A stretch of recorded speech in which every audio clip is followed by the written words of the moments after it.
الحمدللہ کفا وسلام علی عبادہ الذین اصطفی اما بعد۔ میرے محترم بزرگوں اور عزیز نوجوان ساتھیوں، یہ آپ کے مدرسے کا سالانہ جلسہ ہے، جس سالانہ جلسے میں آپ حضرات کے سامنے آپ کے مدرسے کے طلباء و طالبات اپنا پروگرام پیش کر رہے ہیں، اور ہم حضرات بھی یہاں پر عصر سے پہلے آ گئے تھے، تبھی سے ان طلباء کا اور طالبات کا پروگرام چل رہا ہے۔ کچھ طلباء نے دعائیں سنائی ہیں تو کچھ نے حدیثیں پیش کی ہیں، کچھ طلباء نے تاریخی واقعات بیان کیے ہیں، تو کچھ طالبہ و طالبات نے دینی امور پر روشنی ڈالی ہے۔ یہ ہمارے رفیق ہوتے ہیں، دوست ہوتے ہیں، مولانا محمد صابر صاحب۔ ان کی محنت اور ان کی کاوشوں کا یہ ثمرہ دکھ رہا ہے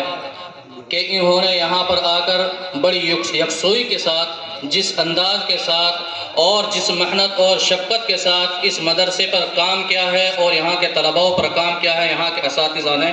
وہ بخوبی ظاہر ہو رہا ہے، اور طبیعت بھی بہت خوش ہو رہی ہے کہ ان طلباء اور طالبات نے اس طریقے کا پروگرام پیش کیا ہے۔ یہ پروگرام، اس طریقے کے پروگرام اتنے کم وقت میں اور اتنے اچھی طریقے سے بہت ہی کم جگہ پر لوگ پیش کر پاتے ہیں۔ یہ آپ حضرات کے اس مدرسے کے طلباء ہیں اور اسی مدرسے کے اساتذہ ہیں، جن اساتذہ نے اس طریقے سے ان پر محنت کی ہے کہ جہاں استاد ہیں وہیں پر مربی بھی ہیں، جہاں پر ان کے اندر اللہ تعالیٰ نے شفقت رکھی ہے وہیں پر اللہ رب العزت نے ان کے اندر یہ ودیعت بھی کی ہے کہ طلباء کو کس طریقے سے اپنے سے منسوب کرنا ہے، اور پھر ان کے اندر علم دین اور اس کی وضع اور قطع اور علم کی روشنی اور اس کی روحانیت کس طریقے سے پیدا کرنی ہے، یہ سب اللہ رب العزت نے اس مدرسے کو ایسے اساتذہ عطا فرما دیے ہیں۔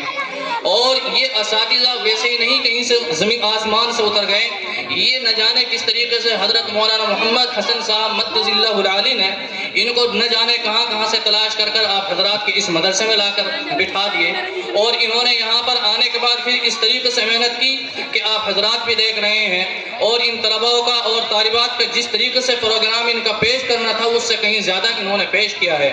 یہ تو آپ کی کامیابی کی بات ہے۔ اسی لیے قرآن شریف میں اللہ رب العزت نے ارشاد فرمایا ہے لَإِن شَكَرْتُمْ لَأَزِيدَنَّكُمْ وَلَئِن كَفَرْتُمْ إِنَّ عَذَابِي لَشَدِيدٌ، کہ اگر اللہ رب العزت کی دی ہوئی نعمتوں کا شکر ادا کرو گے تو اللہ رب العزت پھر اس نعمت کو اور زیادہ بڑھا دیں گے، اور اگر اللہ رب العزت کی دی ہوئی نعمتوں کی ناشکری کریں گے تو اللہ رب العزت پھر اس کے اوپر عذاب عطا فرما دیں گے۔ اس لیے یہاں پر مولانا صابر صاحب ہیں اور اساتذہ ہیں، ہم سب کی ذمہ داری بنتی ہے کہ ہم ان کے کاندھے سے کاندھا ملا کر چلیں۔ ہم ان سے اگر انہیں کسی چیز کی ضرورت ہو، رات میں، دن میں، دوپہر میں، جس وقت یہ آواز لگائے تو ہماری ذمہ داری یہ بنتی ہے کہ ہمارا مدرسہ ہے اور ہمارے استاد ہیں اور ہمارے جامعہ کے یہ خدمت گزار ہیں اور یہ یہاں کے رکھوالے بھی ہیں، اسی لیے ہماری ذمہ داری بنتی ہے کہ ہم اچھی طریقے سے ان کی ہر ایک بات پر لبیک کہیں۔ یہ فرمایا گیا ہے لَإِن شَكَرْتُمْ لَأَزِيدَنَّكُمْ، جب ہم ان کی شکر گزاری کریں گے اللہ رب العزت نے ہمیں ایک نعمت عطا فرمائی ہے، اگر ان نعمتوں کی ہم اور زیادہ شکر ادا کرو گے، بظاہر سی بات ہے زمین پر پانی ہوتا ہے، اب آدمی اگر ایسے پانی نکالنے لگے تو نہیں نکلے گا، اس کے نکالنے کا طریقہ یہ ہوگا کہ آدمی بورنگ کرے گا، بورنگ کرنے کے بعد میں وہاں پر وہ نل کا چلائے گا اور اس کے بعد وہ پانی نکلے گا، تو گویا کہ وہاں پر محنت کی اور پانی وہیں سے نکلا ہے، اسی زمین سے نکلا ہے جہاں پر آپ کھڑے ہو۔ یہی طریقہ اس مدرسے کا بھی ہے، یہ شروعات ہے، یہاں پر علم بھی ہے، نور بھی ہے، لیکن اب انہوں نے محنت کی ہے 1 سال سے، تو یہ اس طریقے سے آپ کے سامنے پروانے پیش کیے گئے ہیں، اور ان کی محنت کو آپ دیکھ رہے ہیں، تو ہماری بھی ذمہ داری بنتی ہے کہ اپنے جامعہ کی، اپنے اس مدرسے کی زیادہ سے زیادہ خدمت کر کر ثواب کے مستحق بنیں، اور ان اساتذہ کا اور یہاں کے ذمہ داران کا بھی حوصلہ ہم بڑھاتے رہیں۔ بس میں اپنی بات کو یہیں پر ختم کروں گا، کیونکہ بہت سارے یہاں پر علماء حضرات ہیں، انہی کا اصل بیان ہونا ہے۔ مجھے تو صرف ویسے ہی یہاں پر حضرت محتمی صاحب کا حکم ہوا اور میں ان کے حکم کی وجہ سے بیٹھ گیا ہوں، ورنہ میں نے کوئی تیاری نہیں کی ہے۔ اللہ رب العزت مجھے بھی اور آپ حضرات کو بھی کہنے سننے سے زیادہ عمل کرنے کی توفیق عطا فرمائے۔ وآخر دعوانا الحمدللہ رب العالمین۔